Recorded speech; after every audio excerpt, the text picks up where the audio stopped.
It's a zombie company. It loses money. Nobody's going to the game. Thank God they get Caitlin Clark. She's injured for 2 weeks. All of a sudden, attendance goes down. This is not going to work long term. You trust me. You'll see this long term. Ain't nobody going to WNBA game. Caitlin Clark sits out. Caitlin Clark sits out. The ripple effect is immediate and undeniable. Ticket prices drop like a rock. One day, seats are selling for $76, and the next, they're going for $3, cheaper than a vending machine snack. That's not coincidence. That's raw impact. Clark isn't just another player. She's the engine behind entire broadcasts, marketing campaigns, and sold-out arenas. And now that she's sidelined with quad injury, the league is feeling the shockwave. But instead of rallying around her, some players are throwing shade, certain fans are staying in denial, and the league is still acting like this is just business as usual. Here's the reality.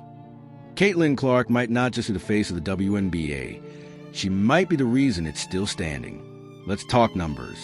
After the news broke of her injury, ticket prices for Fever games plunged from $76 to $3, a jaw-dropping 92% drop in value.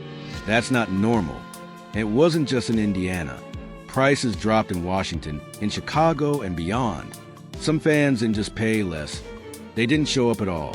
That's how you measure real influence. By the market's reaction when someone's missing. When Clark's off the court, it doesn't just feel like the team's missing something. It feels like the game itself loses part of its soul. Injuries happen in sports, sure, but when Clark goes down, the impact is seismic.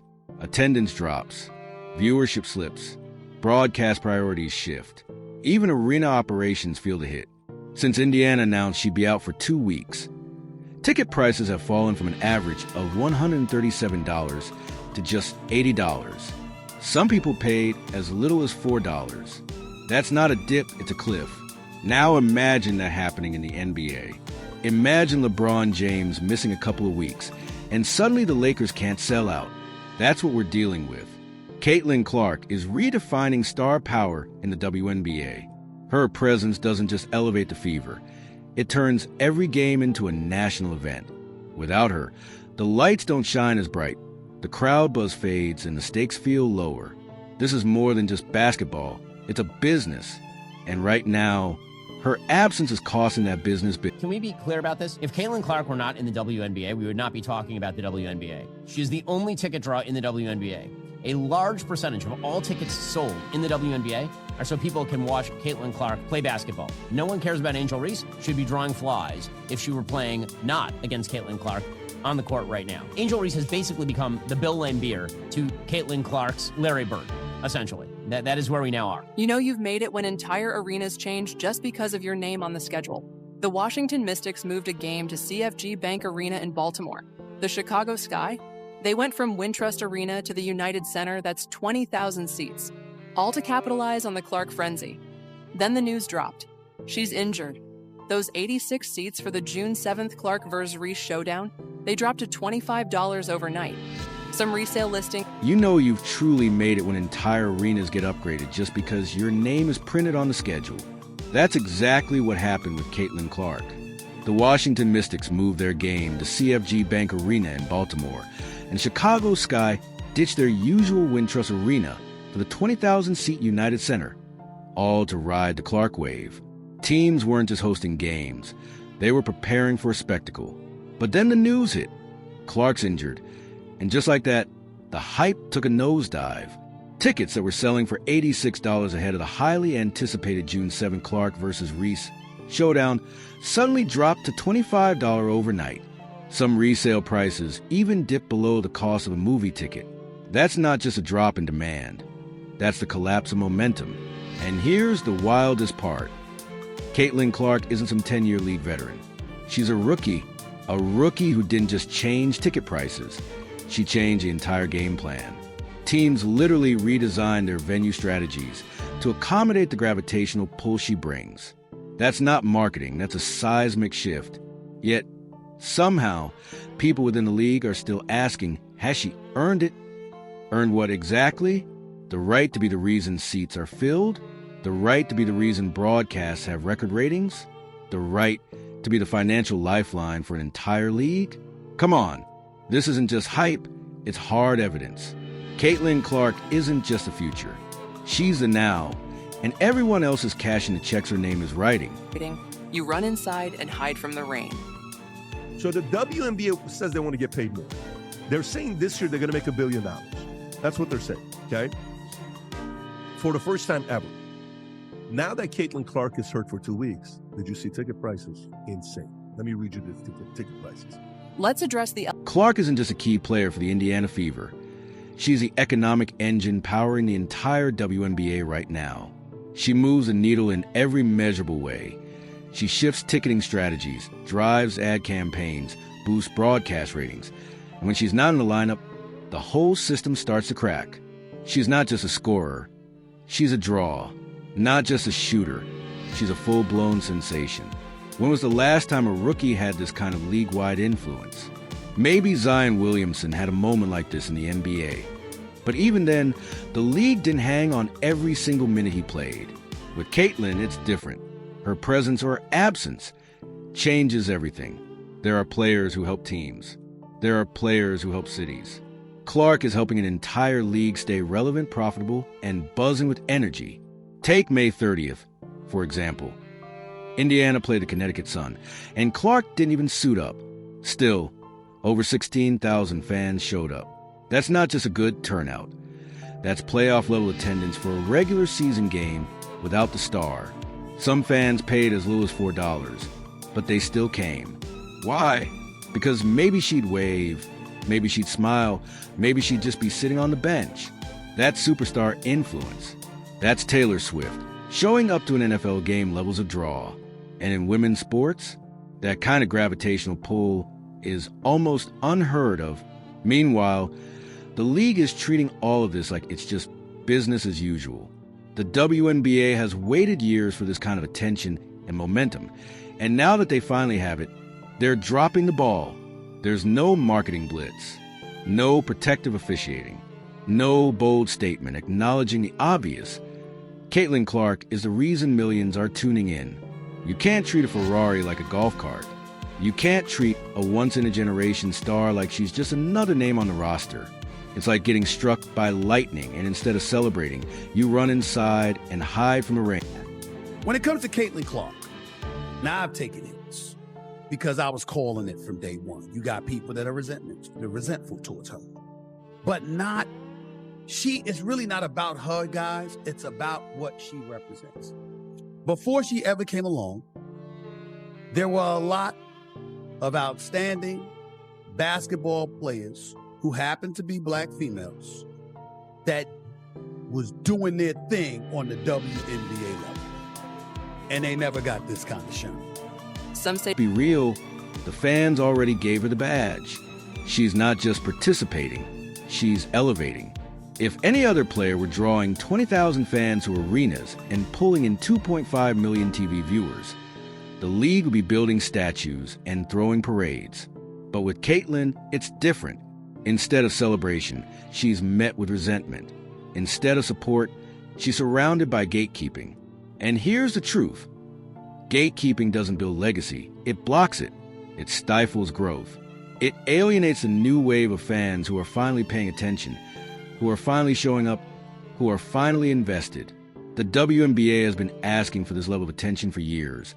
And now that it's here, some veterans are acting like the fans came through the wrong door. But Clark didn't steal anyone's spotlight. She expanded it. She didn't take attention away from the league. She brought it with her. And it's time some of the older guard stopped trying to close the door behind them and started welcoming the people walking in. Because this moment isn't just about Clark. It's about the future of the league. Either you evolve with it, or you get left behind. walking in. This girl, the Golden Goose, comes along, and she wreaks havoc. She's the Rookie of the Year. She's fourth in the league in MVP voting. Fourth in the league, her rookie year. Wow. Outstanding. She's like Steph Curry. She can pull up from anywhere. You understand? She has that kind of capability. Didn't win a national championship. Lost to LSU one year. We lost to South Carolina another year. But she's outstanding. Let's be clear. Let's be clear. Caitlin Clark isn't asking for a red carpet.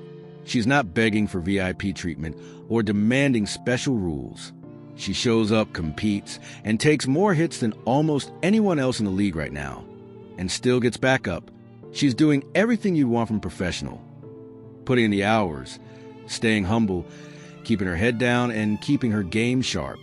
Yet somehow, that's still not enough for some people in the league who think you need to pay your dues before you're allowed to shine.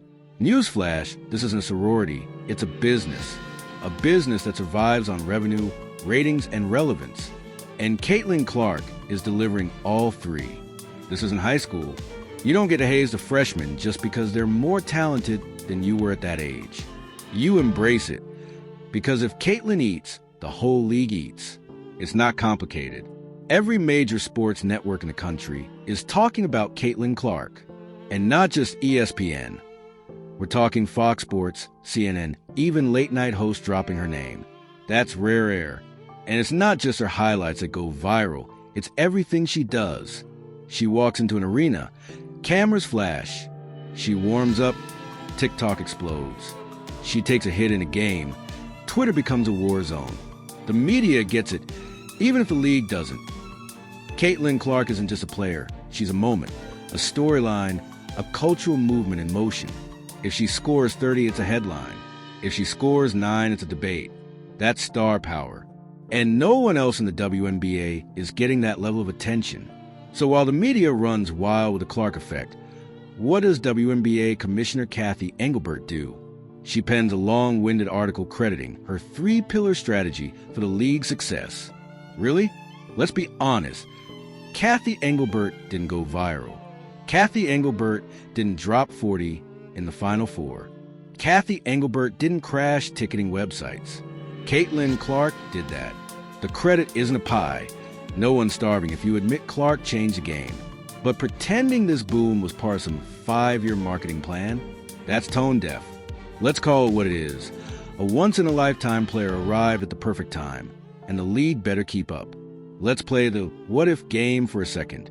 What if Caitlin Clark woke up tomorrow and said, "You know what? I'm done." What happens to the WNBA? TV ratings nosedive. Ticket prices drop back to pre-Clark levels or lower. Casual fans disappear. The media attention, the celebrity endorsements, the hype, it all goes quiet. Clark had become the WNBA's most valuable and marketable asset. Without her, the narrative collapses. The Fever go back to being a small market team. The league goes back to begging ESPN for coverage. That's not a knock, it's a reality. It proves how powerful one player can be when they ignite cultural interest. For months, fans have complained about getting price out of games. Clark made WNBA tickets too expensive, they said. It's not fair. Well, guess what? Now you can get in for $13. Some games, $9. You can sit center court for less than you paid for dinner last night. So are those fans now. The truth is, those crowds weren't just there for women's basketball. They were there for Caitlin Clark. And when she's not on the court, a lot of those people don't show up. That's the reality of her impact. This is what the WNBA looks like without Caitlin Clark. Are you still watching? And we have to talk officiating. Clark is getting hit harder than anyone. Hip checks, elbows, body slams, and the refs do nothing. No whistles, no techs, no fines. It's like she's invisible to the officials. Meanwhile, veterans are getting superstar calls nightly. Why not Clark? She's drawing more defenders than anyone, selling more tickets, getting more coverage. Isn't that what defines a star? The refs need to recognize what the fans already know. Caitlin Clark is a superstar. To the players who feel overlooked, this isn't personal. It's business. Clark's spotlight helps you too. It brings in money, fans, and more nationally televised games for your team. That's a win. Jealousy doesn't grow leagues. Strategy does. Use her momentum. Build off her success. Don't try to dim her light. Use it to shine brighter. This could be the WNBA's golden era, but only if everyone gets on the same team. Let's call it what it is. The WNBA lives and dies with Caitlin Clark. She's the reason your cousin, who's never watched a women's basketball game, now knows the Fever schedule. She's why YouTube is flooded with WNBA highlights.